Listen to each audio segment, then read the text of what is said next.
Good evening, everyone. Thank you, Courtney. It really is my pleasure to be here with you in Mission Hills. I've been doing this job as a district community forester for the last 12 years. I actually have 28 counties in north central and northeast Kansas.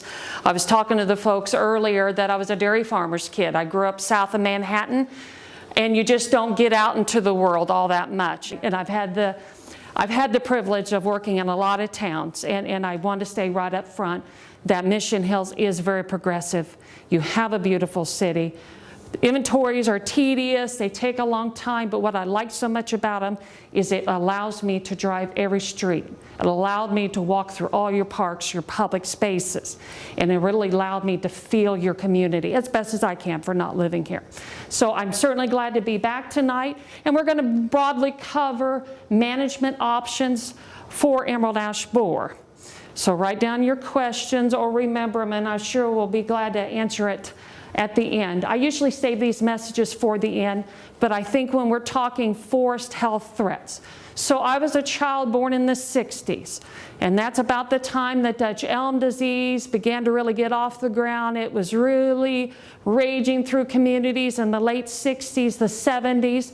So that was maybe the first really big forest health threat that killed a lot of trees in cities. Okay, so then we've had pine wilt problems. There's this problem called thousand cankers disease of walnuts that are in states west of us and east of us, not been detected in Kansas yet. There's this bad little bug called the Asian longhorn beetle that is in the eastern part of the United States. So whatever the forest health threat, the commonalities with them all is the fact that humans spread them easily and rapidly just by moving firewood, by moving raw products. So one of our options could be if you're buying wood from states that are infested, and I'm going to show you a map, maybe buy locally sourced firewood. Now that maybe doesn't matter as much now that Missouri is under quarantine and several others are. But we've not had emerald ash borer yet in this area, just not transporting. But we certainly don't want to take our firewood to Colorado on our camping trips or wherever we may recreate either. We don't want to spread the problem. So yeah, we have this problem. What I want to do is I want to be the bearer of what is it that we can do to help manage this problem. So we as people can just use our firewood locally, keep it here, don't transport it. The other big topic is the fact that species diversity is incredibly, incredibly important. The reason that Dutch elm disease was so devastating is that there were millions upon millions of American elms in communities.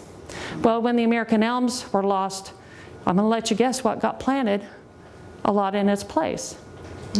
Ash trees. Ash trees. So you're going to understand, I think, when we get going, why species diversity is important. And so we're talking species diversity not just in our community, but I'm also talking our park systems, our street sides, our own yards. I live out in rural Morris County. I live out in the Flint Hills of Kansas, Bromefields, all of that is the Flint Hills of Kansas. But I guarantee you I have a lot of different trees. I'm not planting all the same trees in my yard either. So species diversity is incredibly important. And like Courtney talked about, an inventory is a very time-consuming process, but what we learned from the data, just by gathering what the species is of the tree, the size of the tree as far as the diameter, and the condition of the tree, that gives us so much management knowledge. And in this case, the city's been able to use that knowledge. And thankfully, we have a GIS specialist in my office. This was certainly not a skill set that I possess. She allowed me a chance to learn how to fix things in ArcGIS, and I finally just said, I don't use it enough, just do it for me. But Darcy was able to generate some really nice maps. So it gives us visual pictures, and I'm going to show you maps of the 4 most abundant species in Mission Hills. First of all, this is the little leaf linden. Now I apologize if you can't see, but we've got little red dots here that show where the lindens are. And by and large, we've got them scattered throughout the town. But I think this is High Drive. Okay, we have got a whole lot of little leaf lindens here. Well, thankfully, your city does invest in a regular pruning cycle. A lot of cities don't, folks. So in cities that don't regularly prune their trees from the time that they're young to the time that they're large, streets like this, little leaf linden naturally develops very poor branch attachments, very tight unions that aren't always strong when they're under ice loads or snow loads. And in this case, I'm not expecting, because your city invests in a pruning cycle, I'm not expecting this to be problematic from a storm standpoint. But in the world of species, we just need to be aware that this is one that can be broken up. So if you have species of trees in your yard and you're not regularly pruning them, pruning your tree can actually help a tree hold up to whatever our Midwest weather might give it.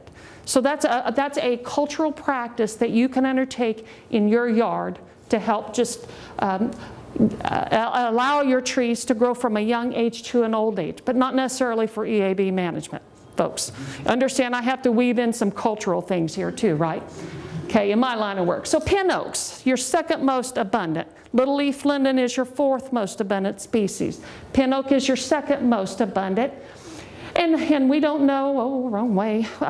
We don't know of anything right now that's attacking oaks too bad other than oak wilt has been found in the metro area. But why I pay attention to your big your oaks is because they are very large in diameter. So even age diversity is important. Don't plant all the trees in your yard at the same time. Plant a few trees then, a few trees later. So in this case, from a management standpoint, in my narrative and the management recommendation was, you've got a resource that's very large. So we have some age considerations with this. Now I hope you can see the red and the yellow dots here. These are the sugar and the red maples. Your first most abundant is sugar maple. Your third most abundant is red maple. Asian longhorn beetle in the eastern part of the country. It's an insect that bores very large holes. Maples are the preferred, or a preferred species. There are a number of species that Asian longhorn beetle actually likes. But maple, so from a management standpoint, folks, and I'm leading up to something here, I want you to understand that while this is all very beautiful, that's the reason that when your city began to remove the ash as part of its plan, that monoculture plantings and heavy plantings along the streets, that's why your city is not going back with a monoculture planting of one species or two along your streets, because there are multiple things that could affect the public tree resource. So in this case, that's why Jesse and George and your staff have increased your species diversity in your city on public grounds, mind you, from 86 species to well over 90. Okay, so these are the reasons that your city is doing what they're doing, okay, in many ways. So what's at risk? If we don't diversify our landscapes at home, our public properties. This is Emerald Ash Borer. This was a street that was loaded with ash, and a few years later, 3 years later, they were gone. So in my world, that's why we say species diversity is always important, because this is not what we want to see happen because of one little insect, one disease, or an environmental catastrophe. So back to Emerald Ash Borer. It's a little green insect. Actually, so let's look here. So you all remember your science lessons that insects can have complete metamorphosis, where they go from an insect, or from, excuse me, folks. So we have an adult stage. We have eggs here, and I hope you can see them. Okay, then the eggs hatch. They go to a larval stage, and in the case of Emerald Ash Borer, you have a first instar to a fourth instar. So you have a larva that the damage begins small, but as it grows and expands, the damage within the phloem and the tissues of the tree enlarge and becomes more significant as even the larva grows. Then we have a larva that goes from a pupa, and then back in the spring, the pupa changes to an adult. So we have complete metamorphosis with this. It's actually a pretty little green insect. It's only about 1/2 inch long. The adults begin to fly, and I'm talking generally here. There's a growing degree days. So the entomologist would say we need X amount of growing degree days for emerald ash borer to emerge.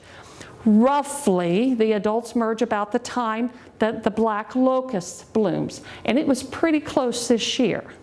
So I'm giving you this information so that you can be alert, so that you have information, so that you can survey your own landscapes and know what to look for if you would happen to have ash trees. Okay?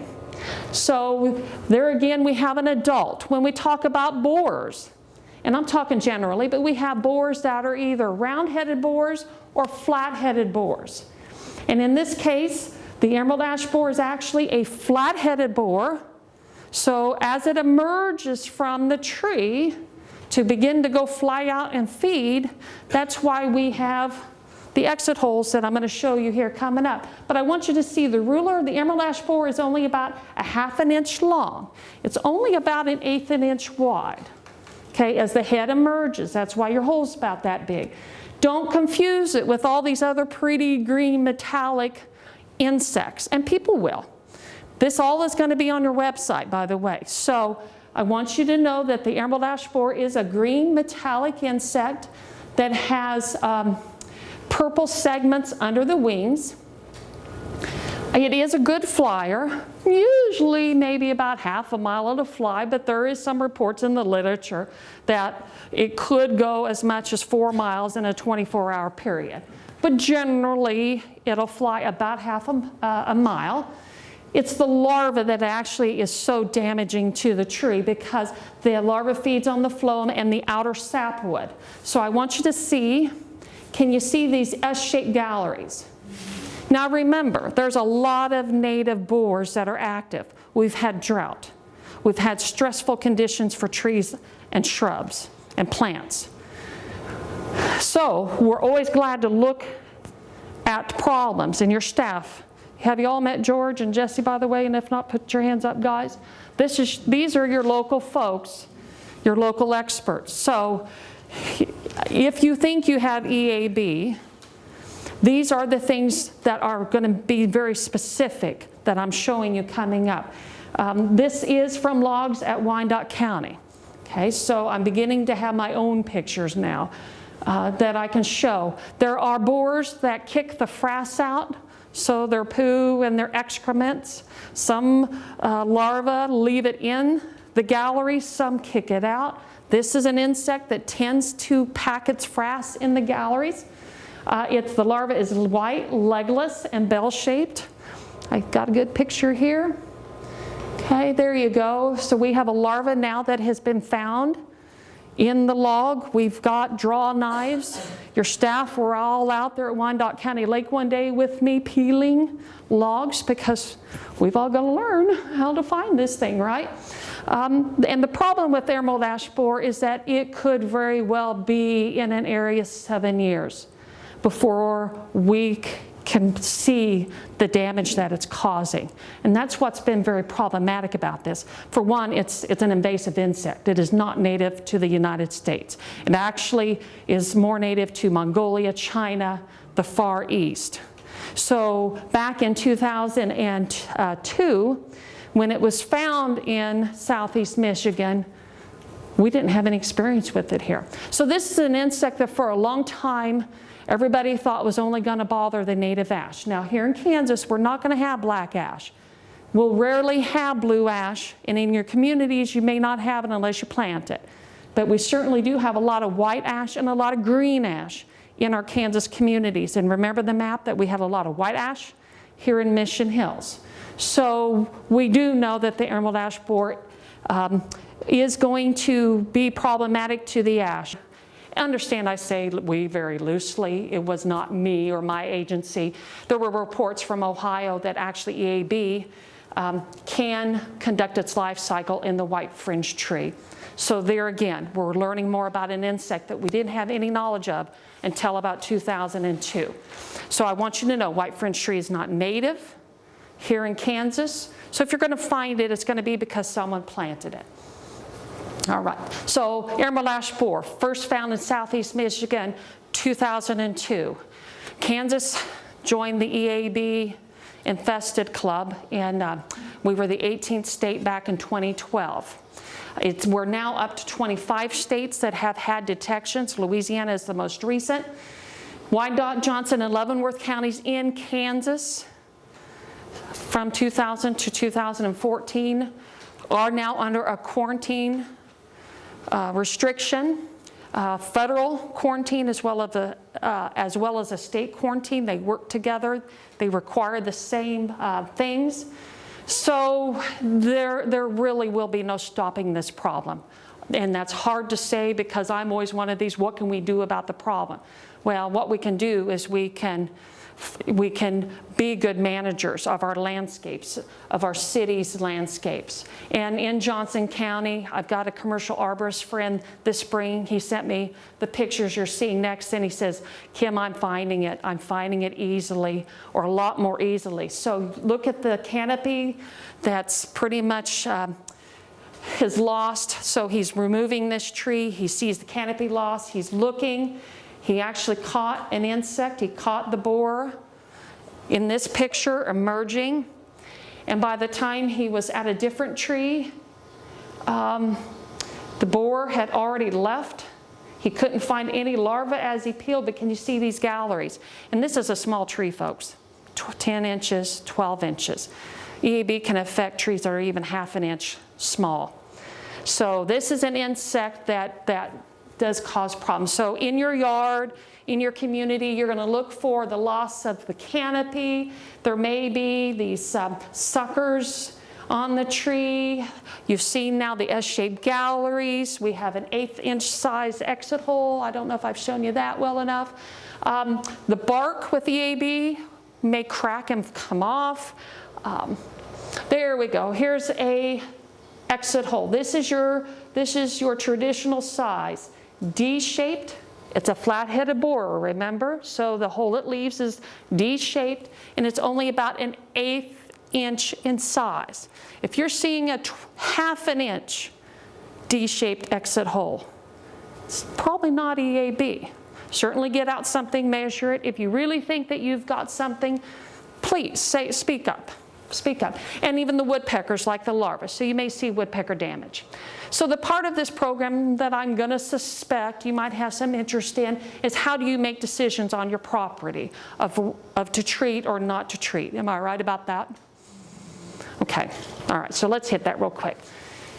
When we started doing this training 5 years ago, the first criteria was, have we even found the insect? And when one tree at the Johnson County landfill was detected, at that time I wasn't going to sound the alarm and round up the troops and say you must treat. But now, folks, it is spreading in Johnson County. It is being found with more and more ease. So that's a given now. If you have a tree that is worthy of remaining in the landscape, now's the time to treat. So I think we have to be wise. Assess what the health of your tree is. And if you don't, contact a certified arborist or a knowledgeable arborist or George and Jesse here who are here for your service. Focus your treatment on healthy trees that are the most important, okay? It's hard for people to hear this, but not every ash tree deserves to be treated. And I'm going to show you some pictures that maybe explain that.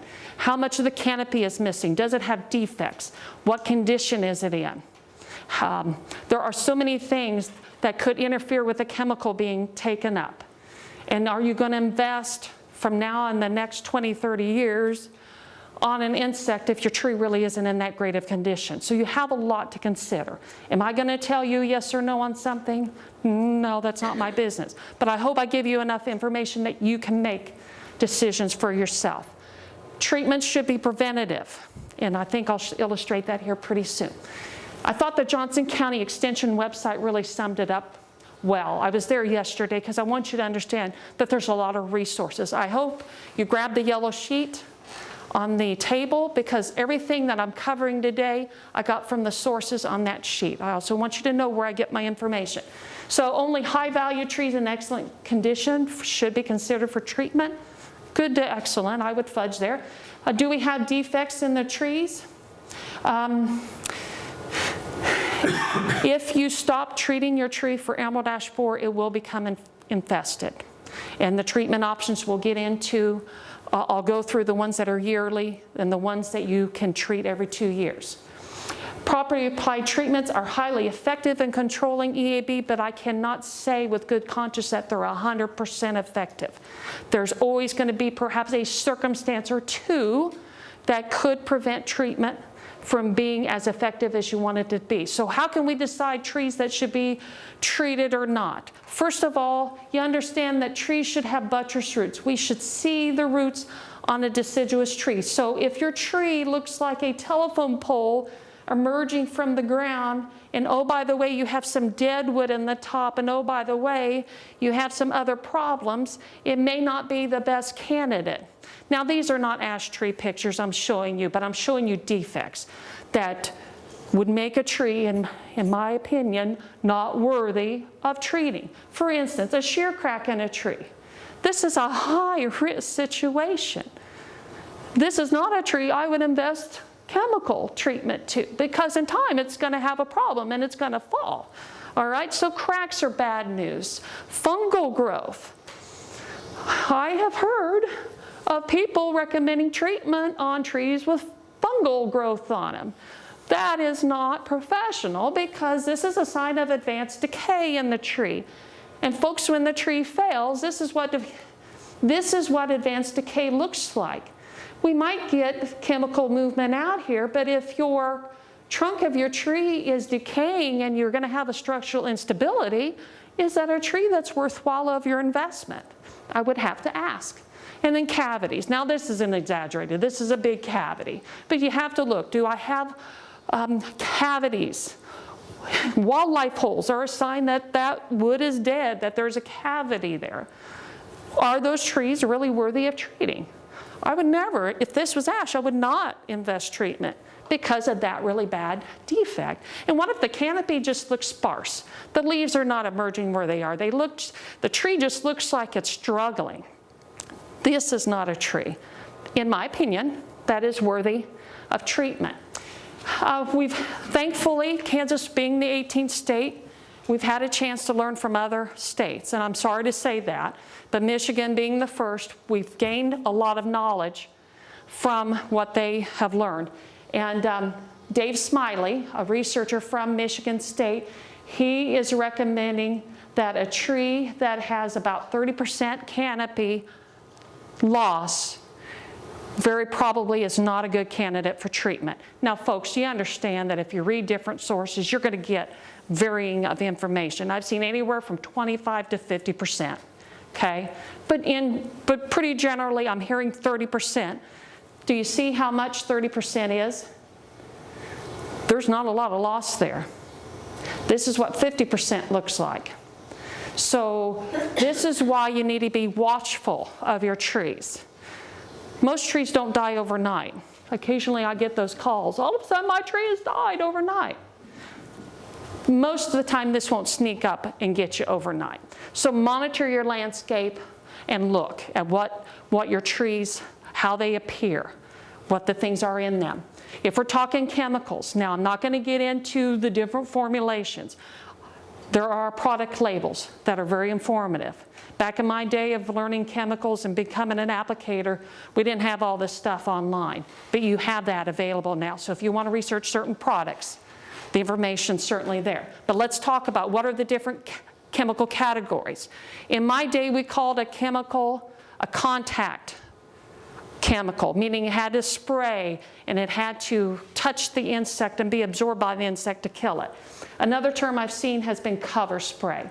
Now we have a category of products that are called systemic. That means that the chemical is applied to the tree or the plant absorbs the chemical, and as the insect feeds, either on the leaves or in the phloem, like with emerald ash borer, then the insect is digesting the chemical as it feeds. So that is systemic.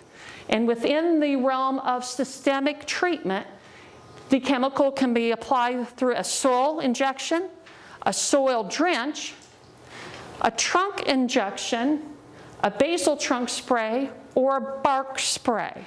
So broadly speaking, that is how the chemical could be applied to control. There are 2 better publications that are from universities, okay? I try to follow the guidance of research, what's substantiated, and this is a really good one. And actually this is where I got my tables from, and I might as well go to it. There are a couple cautions here. In doing an inventory in your town, I know a lot of folks take care of their lawns. And a lot of folks, you have a really nice community. So I want you to be aware of something. If you're looking to apply imidacloprid yourself, so you have to go to the product label and you have to read what the active ingredient is. But imidacloprid is a chemical that is used in many of the products here. So let's get up here. There's imidacloprid here, imidacloprid here. Okay, where is it? I don't see it there. And then it's down here in a couple of these homeowner products. If you're already treating your lawn or treating your landscape with imidacloprid, understand there are use restrictions per acre. I just looked at it today. Imidacloprid, you can only apply 0.4 of a pound per acre to stay within the legal use. Now, if you're contracting out your chemical applications, your applicator better know that. But if you're looking at doing your own treatment, you need to be aware some products could affect the water supply, could affect things down below. That's why there are use limits. Dinotefuran, another chemical that's often used for the bark sprays, that also has restrictions. So if you don't know, if you're contracting out and someone's doing your yard spraying for you, ask them what are they using and what are they using it for. Become informed about what's going on in your yard.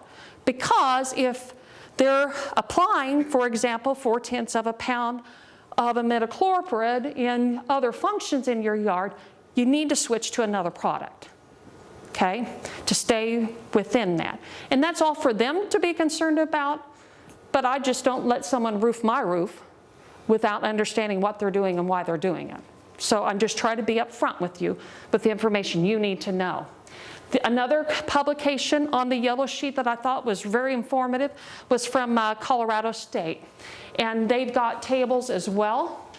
And they even give links to some of the products. Now you understand that there are restricted use chemicals that only a commercial applicator can apply. And then there are over-the-counter products that are available for homeowner use.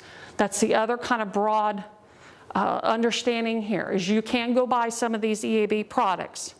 But some of them you cannot. You will have to go through a commercial applicator. And in particular, the one that's being used probably the most is the 4% emamectin benzoate. Now I'm talking active ingredients. I don't try to keep trade names in my head, I just don't.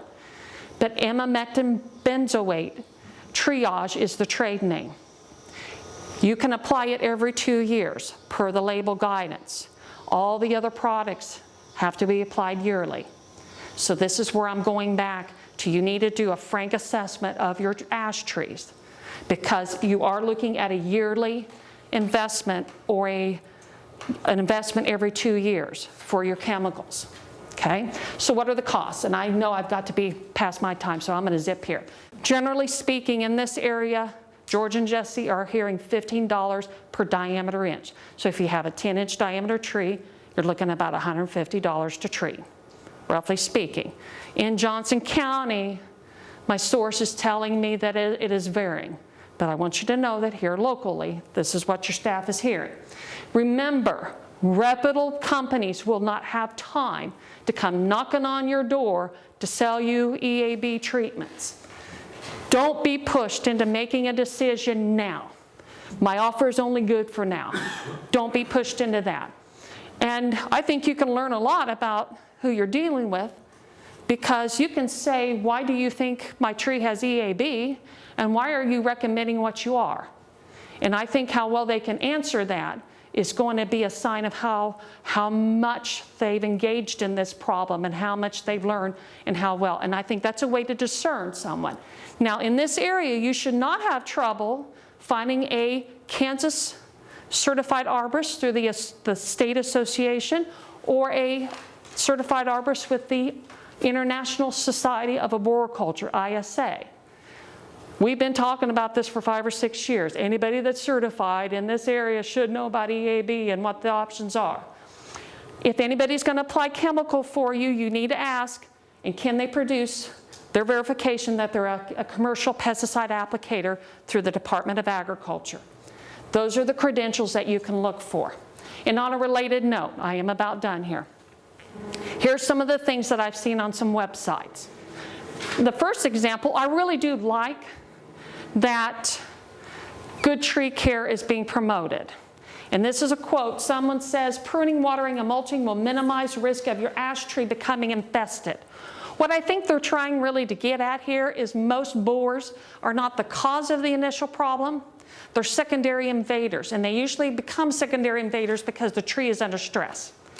So I like that they're encouraging good cultural care, but I want to caution you that you can water your trees and care for them all in the world as good as you can, but this insect is going to go into a healthy tree.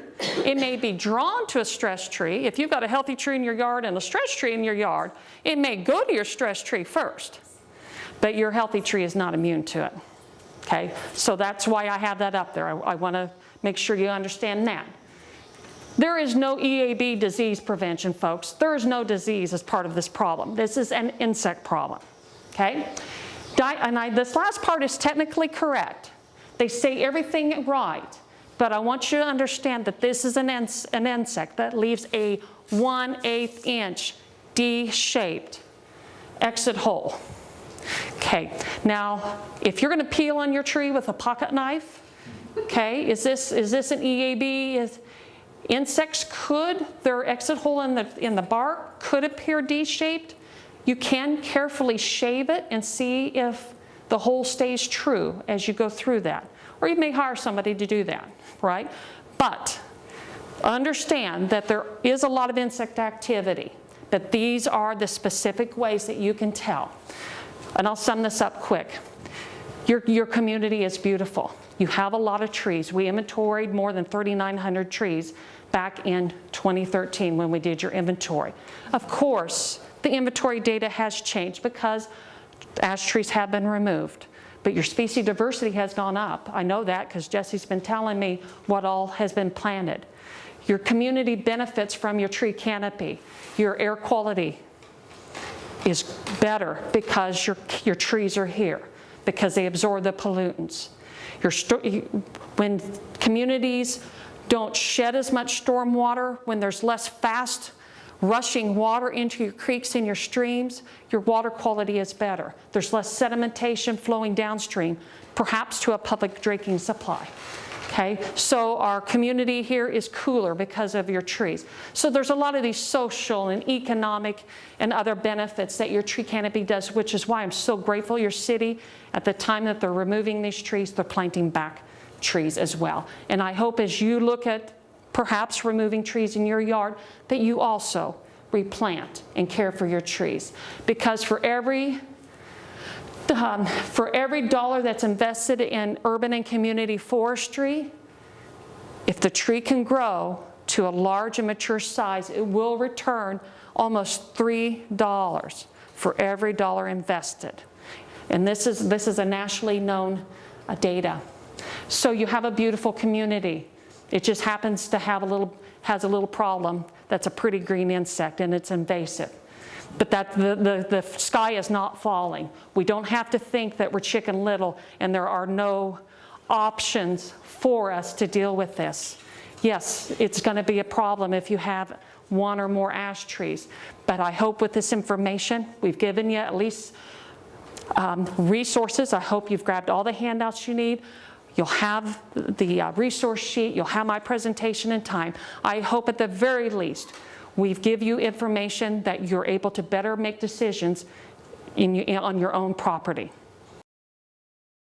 My name's Courtney Christensen. I'm the city administrator, and I'm just going to go through kind of what we have been doing here in Mission Hills to deal with the emerald ash borer, our management plan for our city-owned trees. But I also wanted to take this opportunity to talk to you about what the actions will be should we find that you have a tree that's infested on private property, and what action the city will take under those circumstances. So I wanted to go over that with you. I will tell you that, as Kim kind of referred to, Jennifer and I actually went to Wyandotte County Lake as part of the group of volunteers and learned how to strip trees. We actually own our own draw knives, and we can actually strip a tree from top to bottom and find emerald ash borer. I don't know how many city administrators and assistants can say that in Johnson County, but we do know how to do it.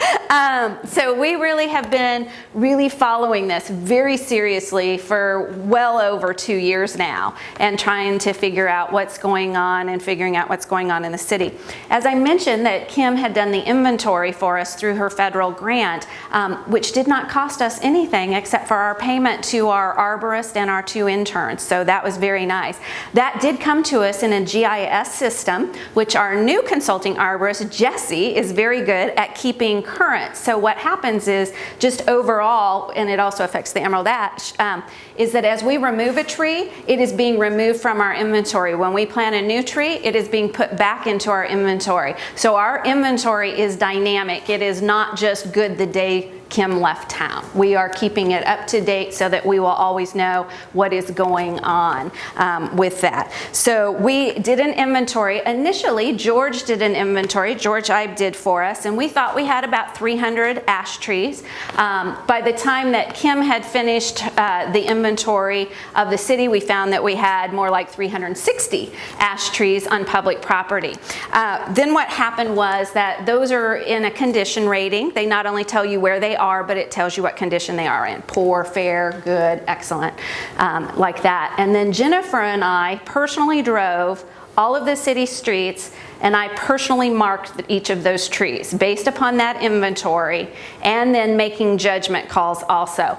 Every tree that in that inventory that was an ash that was on city property that was in poor condition was removed in 2014. Most of the trees that were in fair condition were removed. When they were not removed because they were in fair condition, a judgment call was made. Possibly the only 2 street trees in front of that house were both ash.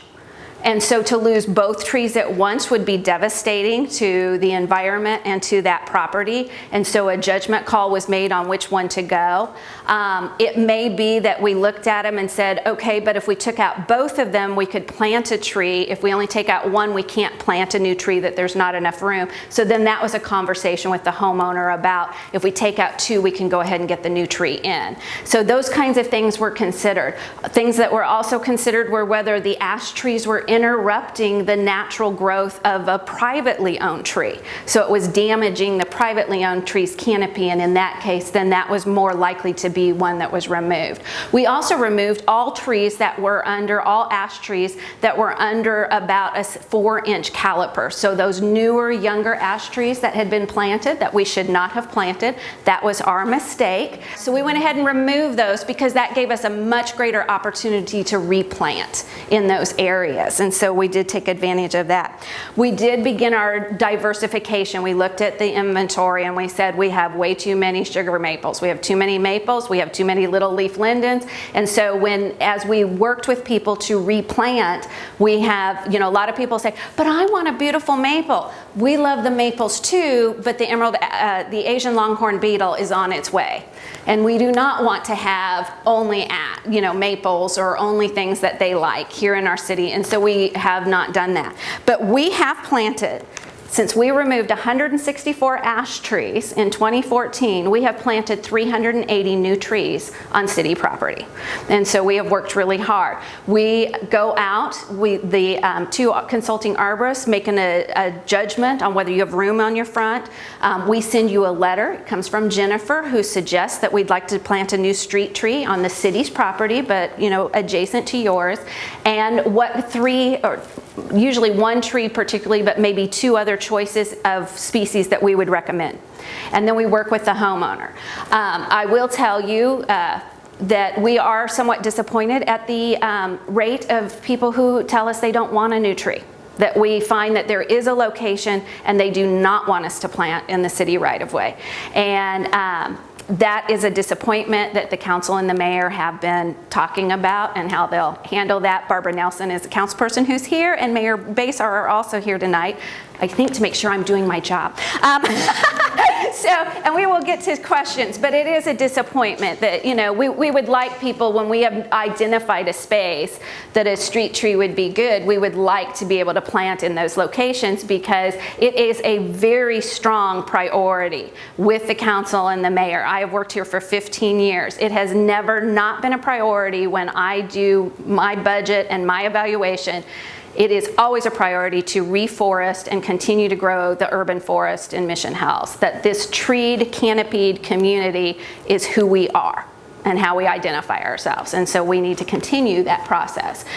They have in the budget that they will adopt, whichever version, on August 10th, it has 100 new trees for next year to be planted, if we can get people to allow us to plant those 100 trees. So we're working on that. So I just wanted you to know. We have selected, and it's a very small number, only 13 ash trees to be treated. It is very expensive for a city to have to treat multiple trees. And when you looked at that price, $15 a diameter inch is very expensive for us to have that, and know that to do it, you have to do it ongoing forever. So we have selected 13 trees that were in that good to excellent. Their location on the street, maybe on a corner, was very central to how that neighborhood identified itself. Those kinds of trees were selected for treatment. But the average tree that is out there, the average ash tree that's out there, we're just letting it go. All right, when the emerald ash borer gets to it, we will remove it, and we have a plan to do that. So our plan is that we are monitoring all of our ash every single year, and then we go and look at them, and so we're keeping track of that canopy loss and those kinds of things and identifying those. And we have identified 2 trees. Tell me it's not more. 2, okay. Emerald ash borers that the city is on city property, that were street trees that have been removed. Did we remove them yet? They're on our list to remove, and it was like night and day in a year from what we saw a year ago. So it is here in Mission Hills. We were surrounded for a while. Fairway had it, Prairie Village had it, Kansas City, Missouri had it, but we didn't have it. We have it. It is here, and it has been here. This was not like it just came, it's just that that's when we saw it. So we know that we have emerald ash borer here, and so we will continue to work for that. So we have a budget for removing the trees as they come about. Poor, Michigan has had so many trees die so quickly that they have, one city alone that I talked to had over 8,000 dead ash trees on city property just standing there, which is a huge, liability, but they don't have the money to remove them. And so the council has put aside money for removal.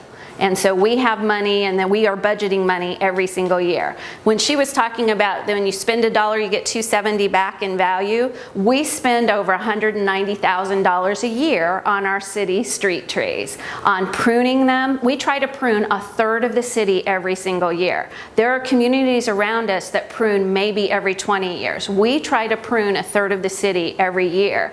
Now, how that benefits you is like in the ice storm of 2002, when a lot of trees were destroyed, and the federal government was talking about what they would reimburse. They said, we don't reimburse for tree removal or pruning. And I said, but in this little book, it says that you will return us to the condition we were in.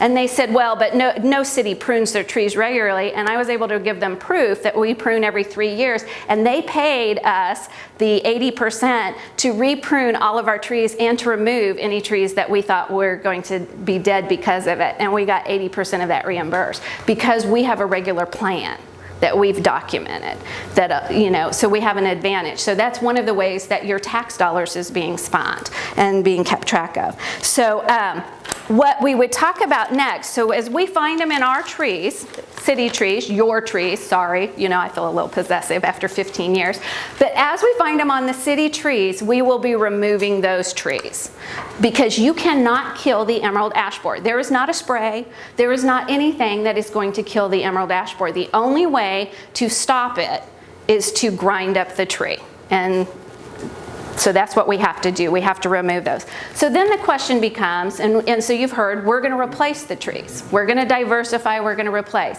But what happens when it's on your property? Okay? And it's coming.